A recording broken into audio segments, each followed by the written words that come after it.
guys, welcome back to Stats Chat. Here we are for another week. Regular listeners, of course, will know that there wasn't a video last week. I'm sure everybody was devastated. But I was in a mood.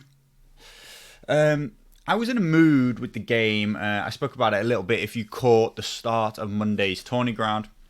I was in the mood with the game for a couple of reasons, but kind of one of the primary reasons was the battle report that came out.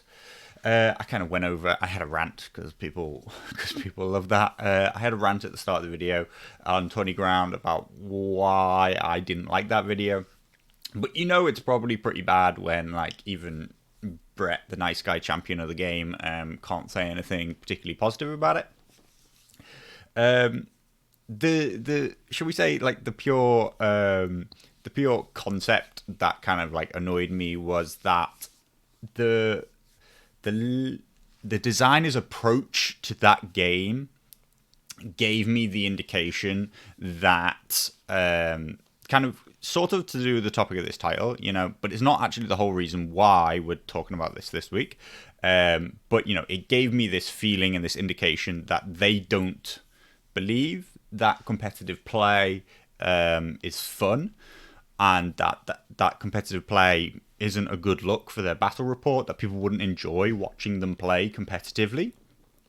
And that plus some other things kind of made me pretty unhappy with the game. I hear you all saying, what, Carlo, you're not normally super upbeat and happy about the game every week? I know, so exactly, like, normally when I do videos, I'm more than happy to say negative things about the game, more than happy to tell you my honest opinions and all these kind of things, so you have to understand that I was pretty angry. Because normally it's not enough to stop me doing a video, and it was that week. So, you know, the topic today is competitive play fun, right? It's not entirely to do with that video. It's actually also to do with kind of some comments, which I saw on Facebook. And it was this idea, it's not unique to A Song of Ice and Fire for kind of more casual players to hold this idea that competitive play is negative, that it is an insidious bad thing for the game, and it's to be avoided. And it's interesting, actually, that it's almost acceptable for casual players of all games to go and say that competitive play is terrible, and by extension they pretty much say that competitive players are terrible, that they're destroying the game and they're bad for the game. But if competitive players said that about more casual players, like, people would be like shocked and up in arms if, you know, competitive players were like, casual players destroy this game. Do you know what I mean? Like, everyone would be like, what? No. And yet it seems completely acceptable for a lot of casual players to be like, competitive players destroy my game. Like, how are you trying to do these things? So, like, the more the comment which really got me, the comment that really got me was, competitive players are trying to influence the game designers. Yes, of course, competitive players are trying to influence the game designers. Competitive players, by their very nature, care about the game significantly more than casual players do. Competitive players are so much more engaged with the game, so much more invested, and I don't just mean like financially, like the amount of time that they spend on the game, the amount of time and thought process they put into it. Competitive players are the players that are willing to spend money to travel just to play this game, right? These are things that casual players don't do. There is actually a discussion about what is a competitive player, what is competitive play, but just as a pure concept, like, competitive players are the players that are most invested, right? So when you're invested in something, you want it to be as good as possible. And because you play it a lot, you will start to see its flaws, because we analyze it in a certain way, we see what's wrong with it, and we want those things to be fixed. We want this game to be the best possible game it can be. And so, of course, we try and influence the game designers to make it better. I wasn't really sure if it was a direct attack at stats, or if, again, I'm just like egocentric and think that stats is the center of the world, but it felt very pointed at stats, like it felt like stats is trying to influence the game in this nefarious negative way. And yeah, stats is actually built to like remove kind of like imbalances in the game from affecting how you play the game.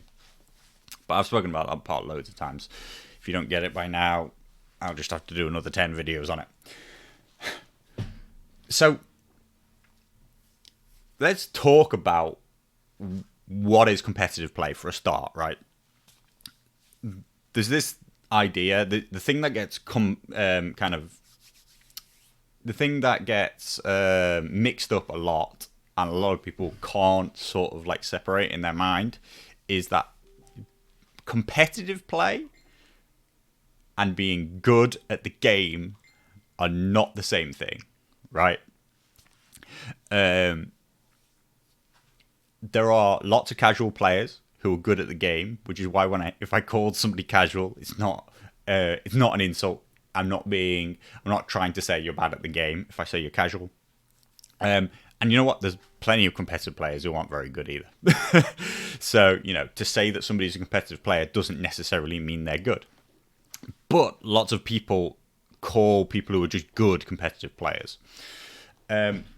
Competitive play is more about your mindset towards the game, that you will do things outside of the game, before the game, to try and improve the way you play, to give yourself advantages come the game. And it's attending competitive events, right? It's before COVID, it's traveling to play. But now, whether you sort of like enjoy it or not, and I don't particularly enjoy TTS, but I like the game enough that I'm willing to put up with TTS. I mean, TTS, like Bartender and the other people who helped make the TTS mod have done a fantastic job. First time I ever played on TTS, I was like, I will not play again. It's come a mile. Once you get used to it, it's very, streamlined. There are a lot of advantages to it actually over the tabletop play. But if we're being completely honest, I like playing on the table. Do you know what I mean? Like, I don't particularly like playing on TTS, but I put up with it because I like the game enough, right? That's the pure thing. Like, that's a thing that I do, just like I would put up with traveling a few hours to play in a tournament.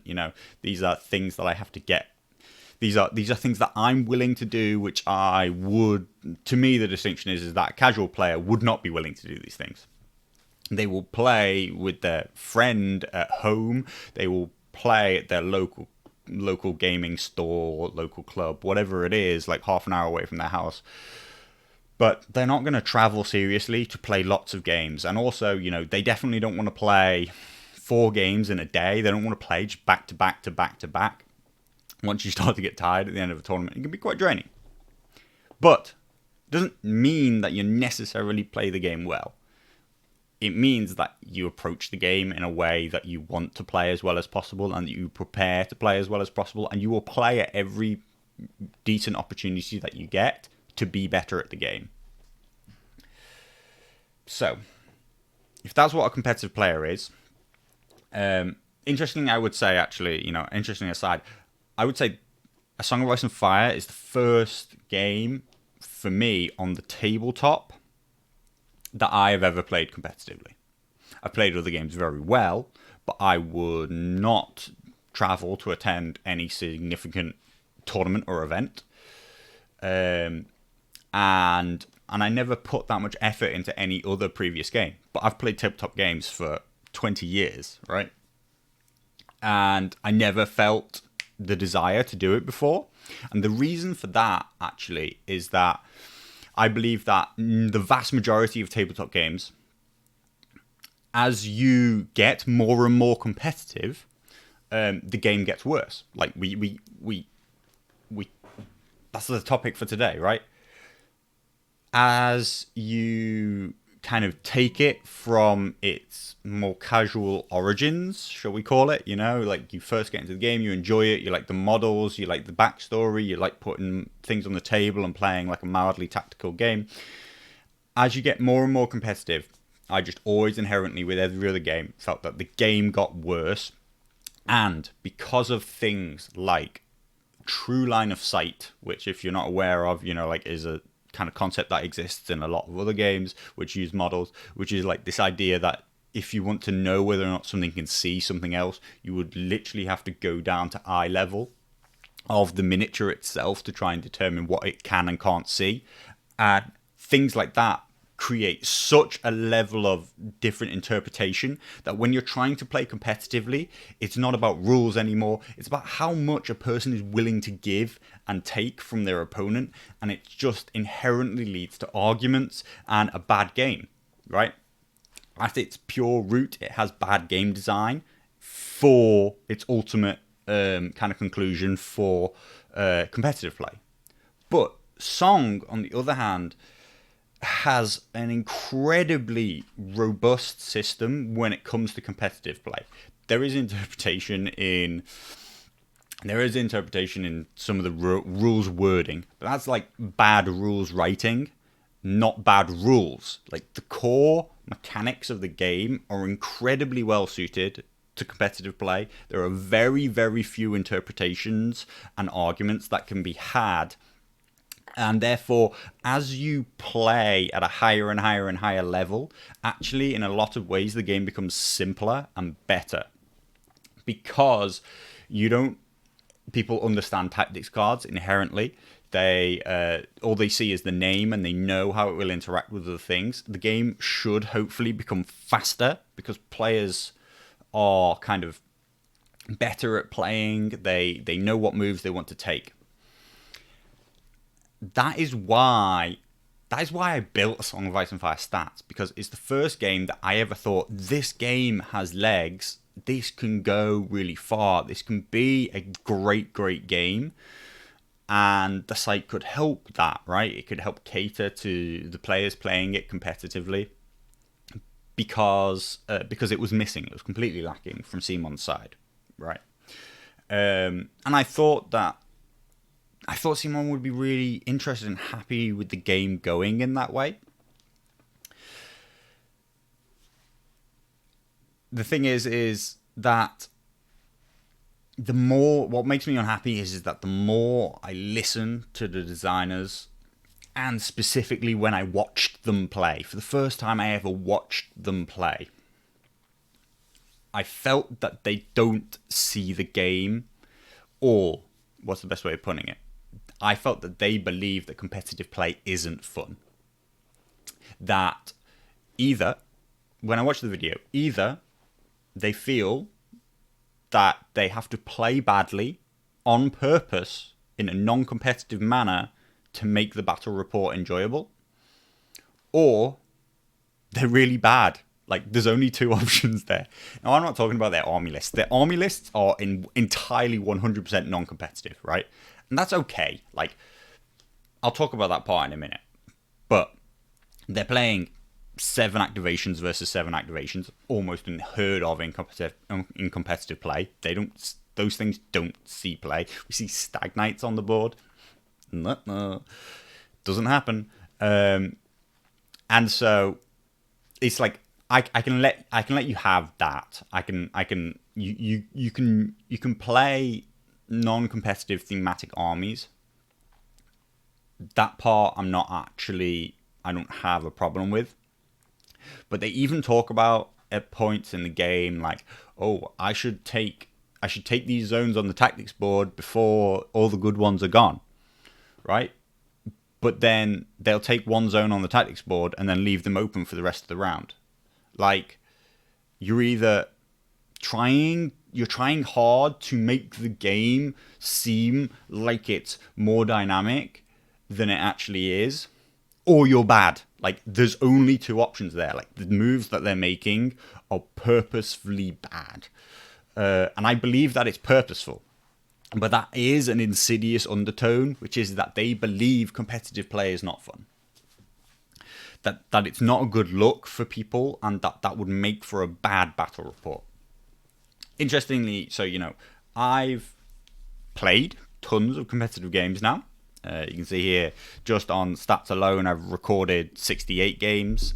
I don't play as much as I would like because, again, I don't like TTS. Like, I've played basically 68 odd games of TTS recorded through the site, and I don't even like TTS. If we were in person, that would be in the hundreds in the past 6 months of how many games I would have played. I've played plenty of competitive play. I've also watched tons and tons of other players playing competitively, and I've commented on, I've done commentary on loads of competitive games, so I have a good understanding of what is good to watch and it is enjoyable. Now, I will admit that there are some competitive players who play very, very, very slowly, and that is boring. I accept that when someone plays slowly, it is boring. It's boring to play against. If there's a mismatch in how quickly players intend to play, players doing really, really technical movement on TTS, moving things backwards, moving them forward again, kind of checking every possible option, and then saying, "Oh no, I'm not actually going to do that." That is boring, and I will accept that part. Right? I'm not going to tell you watching two people duke it out. We'll call it. Or not, as may be the case, two people avoid each other for like 4 hours on TTS is bad, right? But watching really good players play well, but not super, super slowly, is the best you can watch this game. Like, it is brilliant to watch them play, and it's really, really enjoyable. I mean, I have to say, to me, from my viewpoint, when I see bad play, I have to switch off. Like, it was, that's what happened the first 2 times that I tried to watch the designers play. Like, I got annoyed by how many bad plays they're making, how, like, and I'm not just talking like, oh, that's a risk, like that might not pay off. We're just talking about like, there's a zone on the tactics board which is open, which is going to score you 3 victory points. Take the zone. Like, why would you not take the zone? So, the game is, other than getting slow at competitive level, I think perfect for competitive play. 2-dimensional terrain, no lines of sight, except for like very, very fixed 45-degree angles from your trays. Generally pretty robust in the trays do very, very well. The 4 cavalry, 12 models for infantry, they do very well to streamline the rules over things where you get to pick how big your unit is. That creates lots of ambiguity, whereas the fixed tray sizes are perfect for like streamlining things into a very fast competitive game. But it seems like every time I hear the designers talk, I think that they want to cater to casual players. So, should they be catering to casual players? Obviously, as a competitive player, I think no. Why would you cater to the casual players? But honestly, from all my experience of playing tabletop games for years and years and years, the companies that cater to competitive play see huge growth and see success of their game, because it is competitive players that keep a game alive and keep a game growing. It's competitive players who will play every single week at their local gaming store, even if 40k's got a brand new unit out, a new army, a new codex. They're like, no, I play a Song of Ice and Fire, right? I'm going to play every week. But the casual players will play whatever the competitive players are playing. That's my opinion, and that's my experience of it.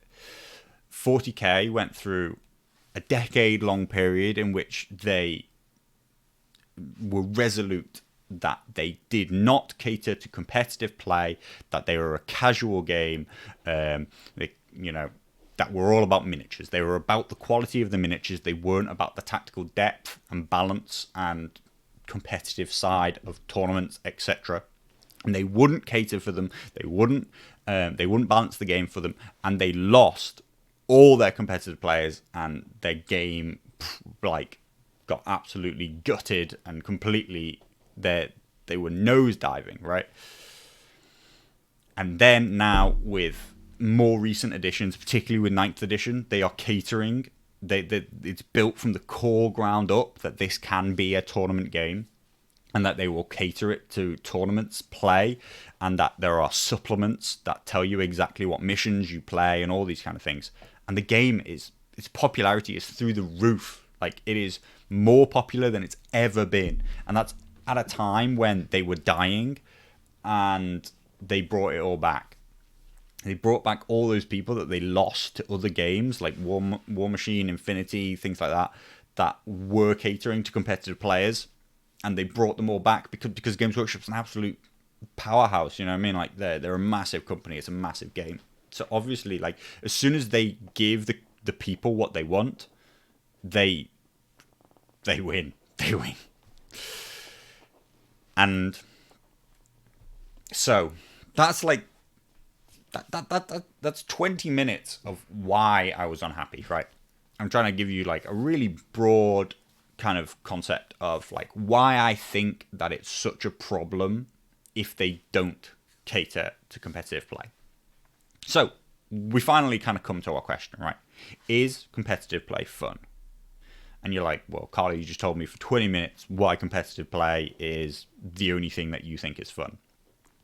But it is a question, and there's a question mark, and I understand that we're talking to vast majority competitive players here, right? So, I understand the echo chamber that this is. And don't worry, the irony isn't lost on me either, that I've been desperately asking for Simon to have more interaction with the players, to put out more content, to kind of show more of what the designers do and are. And now I'm unhappy that I've seen some. Don't worry, that irony is not lost on me. I'm well aware that they are doing almost everything that I've been asking for the past 6 months, to the point where, like, it feels pretty much like they've literally done everything I've asked. That they're working on all the things that I say are unbalanced. It's not lost on me the irony of getting what I asked for and then being unhappy about it. So, Anyway, competitive play. Surely it's fun, right? I'm not interested in casual play. I get annoyed by bad play, though I don't believe it's the same as competitive play. The question we come back to is this idea of what's competitive play and what's just good play. I would have said to you that competitive play is fun and that I enjoy competitive play pretty much until I played in the past few weeks, have been playing a number of ELO rated events, right?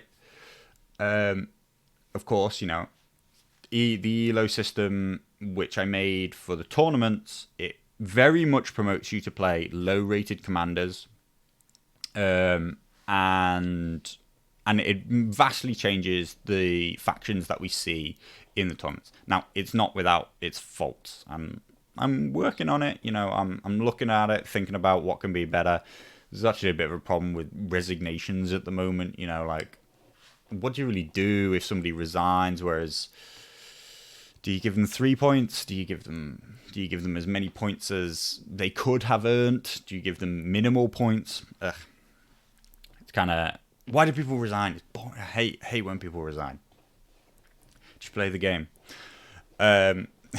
Anyway, so I've been playing these ELO events, and the thing that actually really makes me ask this question of is competitive play fun is I've enjoyed these games with what would be considered non-competitive factions, commanders, army lists, I've enjoyed them massively more than I've enjoyed games against top tier commanders.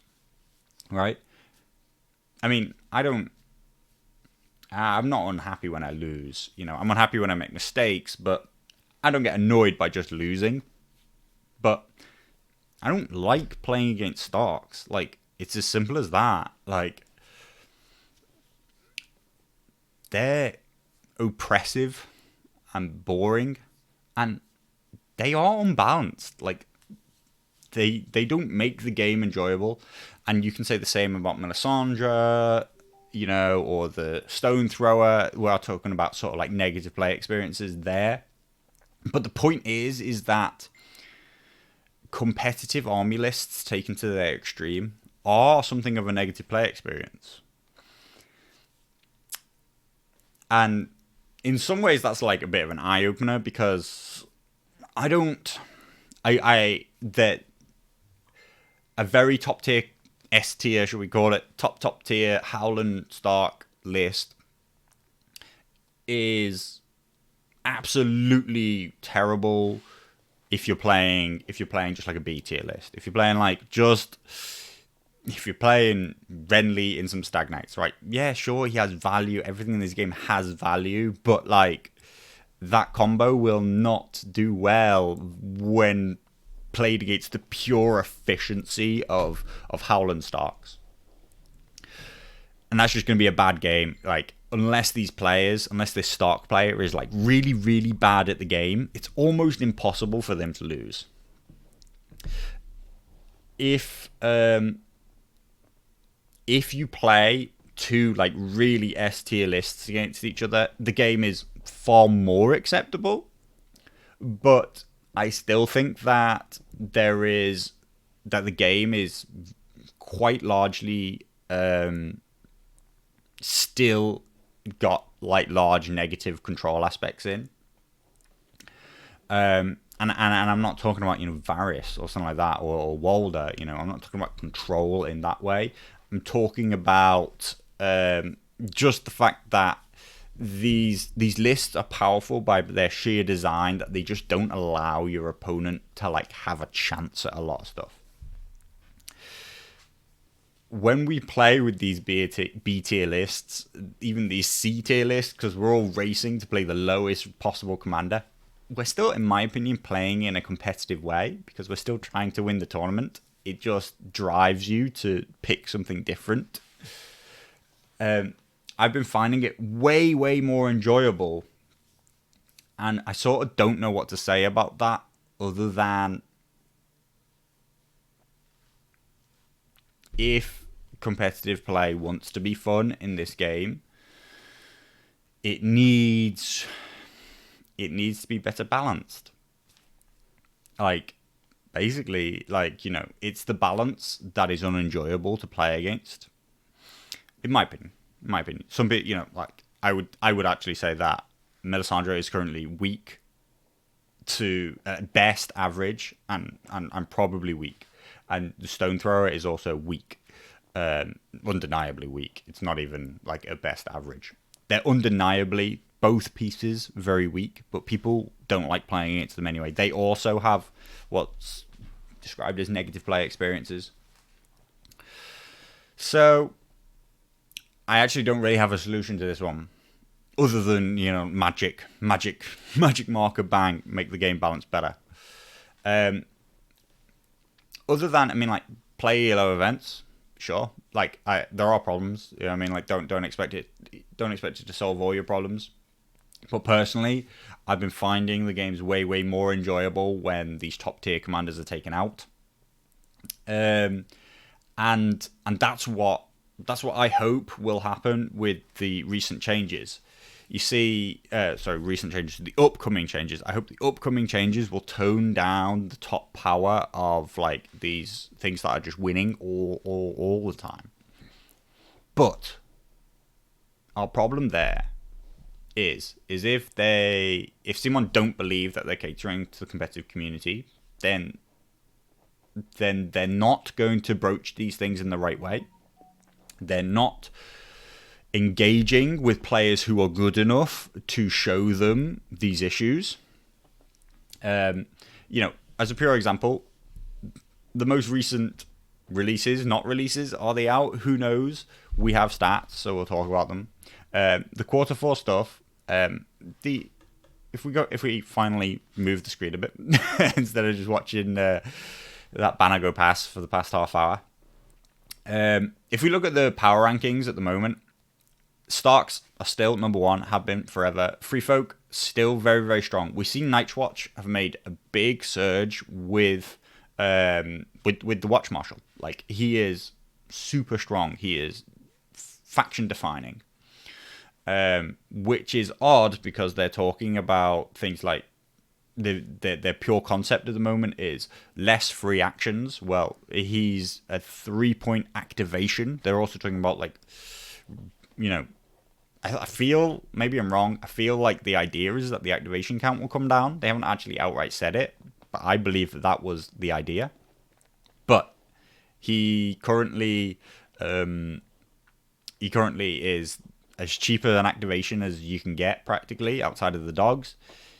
And he brings free actions for everybody else. So I feel like he jars, he jars very much against this philosophy of what's coming in the future, which is very weird. But point is that these things that they're saying they need to lessen, you're right, you've just given a load of them to Night's Watch, and they've massively increased in strength. Targaryens, of course, just off the pure power of Mother Dragons, are now up to 4th. Absolutely huge meteoric rise. They're still like minus 19. They've only just overtaken Lannisters. But we see Lannisters and Baratheons. Neutrals have stayed where they always stay, which is a little bit negative, but hardly ever played, so they don't really move. Lannisters and Baratheons, the 2 defensive factions, are being absolutely torn to shreds by Mothers of Dragons and Mammoths. These 2 things that have come out in quarter 4, or maybe they haven't come out in quarter 4. Who knows? Let's have a little look at them specifically. We see over on the Targaryen stats, you see I surreptitiously already preloaded these because, yes, I'm aware they take forever to load, and also aware that the Lannister and Stark ones kind of break, but it's a huge thing to fix. It's actually like, it's not just a bit of code, it's the pure way that it works. There's too much information and it times out. Don't know what to say about that other than if I was enjoying the game more right now, I'd probably fix it. Over on the Targaryens, who do load because they don't have that many results, we see Dragon as the 3 most high win rate units that they have. For Mother of Dragons, it's basically 70%. Viserion barely gets picked. He has the lowest pick rate. We've talked about it before. He's picked 49 times. He's been played about 50 times, and he's winning 70% of the time. Unsullied Pikemen and House Bolton Blackguards, whatever they're called, have some 50% win rate. They're getting picked mostly as the bunker unit for Mother of Dragons again. The first unit, which is, I'm surprised that it's Dothraki veterans, I'll be honest. But the first unit, which is not a Mother of Dragons unit, has a 43% win rate.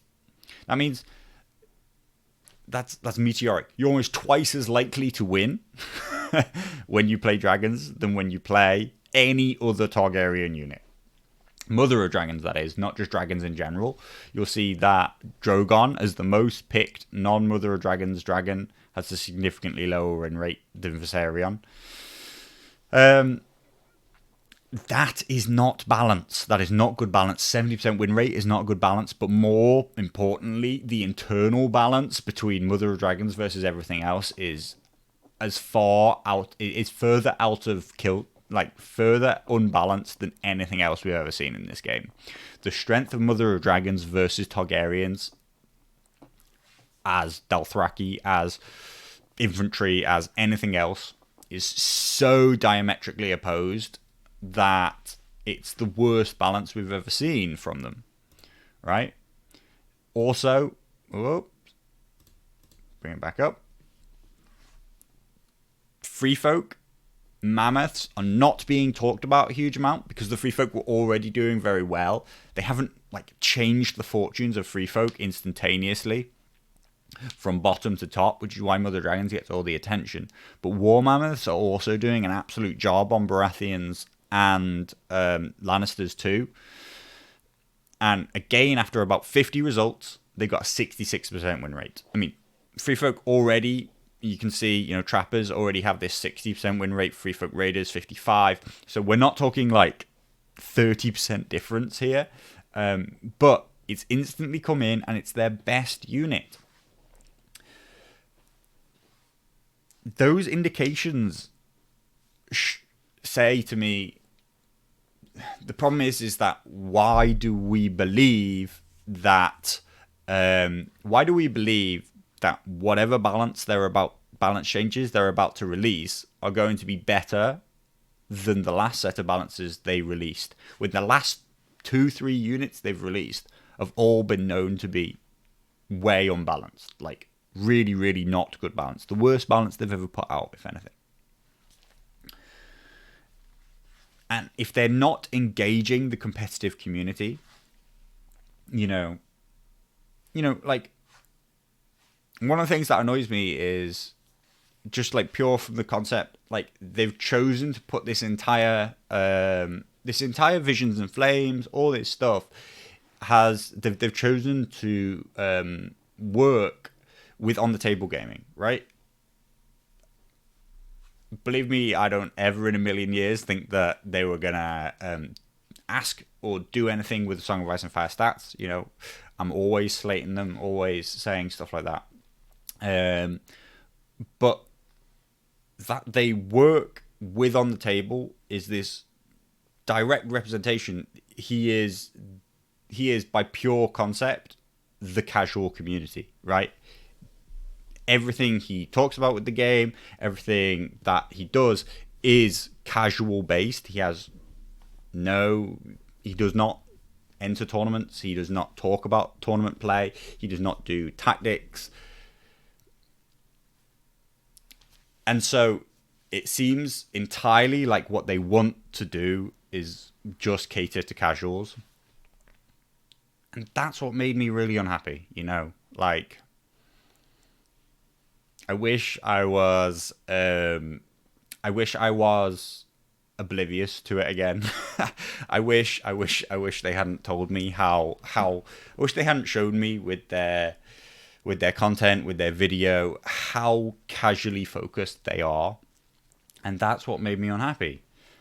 And that's what's making it really, really hard for me to continue to talk about competitive play when it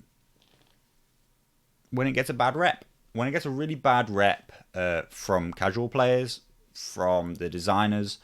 And so, you know, point is that there's plenty of people who watch these videos, hopefully, you know, plenty enough, who are obviously very, very interested in the competitive side of the game, wanting the game to be as good as it can, wanting the game to be played in a really positive, competitive way. You know, that's one of the things that we can go back to. I've played tons and tons and tons of competitive games. I've run tournaments which have, you know, not insignificant prize pools. I've entered tons of tournaments and won prizes, and never once, even though there are prizes on the line, you know, actual monetary value that people win, never once have I felt like my opponent let that affect the way they play the game. Never once have I felt that I was cheated, because, like I say, the rule set is, by core design, very, very robust. It caters very, very well to tournament play.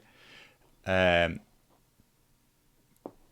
I think that they should do it with the game balance. You know, like, the game balance doesn't... I mean, it's not terrible, you know.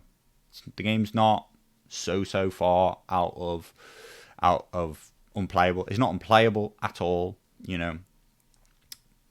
but they don't try to balance around good players, it seems. And yet they have a rule set that could, better than any other game, in my opinion. So I think that that's where the disparity comes. And that's kind of like just like a slow realization that, you know, I've continuously come to over the past year. When I saw 1.5.1, you know, whatever it was, 1.5. When I saw 1.5, I thought that we were going to move in this direction, that like things would be way better. And 1.7 or whatever it's going to be could be the start of something just much better if they're going to regularly improve things and do things. But if things are just the same, and we will see how good the balance is and what they've managed to achieve in secret behind closed doors. But recent indications for me are that it will be similar to in the past. You know, like some things will be fixed, some things will be worse. And if they maintain this line, this idea that if you maintain this idea that competitive play isn't fun, and that you will cater to casual players, you'll cater to the thematic side of the game, then I don't think the game's going to go anywhere near as far as it could. And that's the unfortunate part for me. You can see that I'm still kind of like a bit unhappy. I mean, I'm hardly ever happy. But, you know, I'm not as unhappy as I was a week ago. Partly because I just played some games and they were enjoyable, and do you know what I mean? Like, I still enjoy the game. But a big shout out to to all the people who have joined the Patreon system and entered the Patreon Cup and played games with me and all this stuff. Any comments, likes, subscribes, they make me want to make more videos because lots of other things make me not want to make videos is kind of like the sentiment. So, you know, if you like what I'm talking about, then just make sure you like, subscribe, comment, join the Patreon system, sign up to the World Cup, do all those things, because I still think that the more players show that they are interested in the competitive side of things, that they are interested in tournaments, that they want these events, the more that CMON will see that it's the route to success, as opposed to catering to them damn dirty casuals who are clearly ruining our game. So I'll catch you on tourney ground. Come along, you know. Somebody might even bait me into a rant again. Who knows? If that's your cup of tea, and if not, you'll just, you know, you get Mickey's more upbeat, mostly more upbeat side of things, and we'll just talk about news. We'll talk about the Visions and Flames. I'm sure we'll talk about the Greyjoys and stuff like that. You know, like we talk about that stuff on tourney ground at the moment. I did do, obviously, the last video I talked about like the Visions, the first Visions, but like every content creator out there is like racing to be like the first one to like look at the page and say some stuff. And also I do a bit with the guild on just hot takes and stuff, whereas we all know that Stats Chat is about deep introspective thoughts on the game. It's not about first looks and being first to do something. So I hope you enjoyed today's video. Competitive play can be fun. And in my opinion, this game is the most fun competitive tabletop game that I've ever played. It is the most robust to that. But if we don't cater to competitive play, if we don't build the game around it, then it can't last. And if competitive play doesn't last, I don't believe that casual play lasts either. I think it's the driver of it, but that's just my personal opinion. So I'll speak to you soon.